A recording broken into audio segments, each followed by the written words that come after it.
We're going to taste the Pogian Valpolicella Ripasso Superiore. So Beth, tell us a bit about this wine and specifically how it's made. Okay, so this is from a lovely family producer in the Valpolicella region who are very keen at promoting organic practices in their grape production. Valpolicella is quite an interesting region. You have lots of wines that are kind of interconnected. So at the different levels, you have three main grape varieties that kind of give red fruit and structure to the wines. Valpolicella is usually quite basic and fruit driven. Then you go out to Amarone where they've partially dried the grapes to give a much more concentrated wine. Now Valpolicella Ripasso is in the middle of those two, and they basically make a Valpolicella style wine, so very fruit forward. And then at the end of fermentation, they will add the grapes that have been, the grape skins from the Amarone production.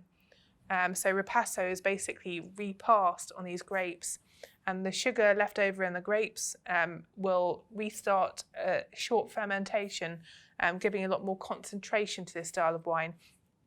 And then on top of that, it's a Superiore, which is associated to the aging of the wine. So it has to have a minimum 12 months in oak, which gives this wine an extra richness. So we're looking for some of the flavours from the fresh Valpolicella and some from the Amarone. Yes. So yeah, really interesting interconnected style. You definitely get lots of black fruit there. I think the oak's quite subtle, but there's definitely like kind of a chocolatey note. Yeah, sure. Yeah, you can smell some really nicely balanced oak, can't you? I think both the elements come through. You get the really super freshness of that young wine, but with a nice backbone of the more intense spiciness. And I think the oak comes up through a bit more on the palate than it did on the nose, just giving it that extra vanilla and a bit of extra spice and concentration. It's not overpowering it. It's really complementing the fruit flavours. Yeah, delicious, rich, bold, and food friendly, and I think it's definitely a food friendly wine. It is. I think both those elements, the fresh and the dark, really help it marry well with a lot of dishes.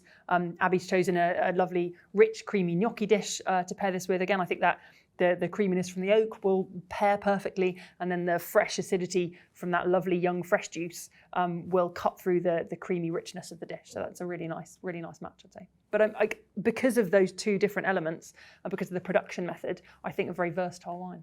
Very versatile, yeah. So yeah, a lovely example of a northeast Italian wine using some really interesting local techniques and to produce a very well-rounded, beautifully balanced wine that would be perfect with a wide variety of dishes.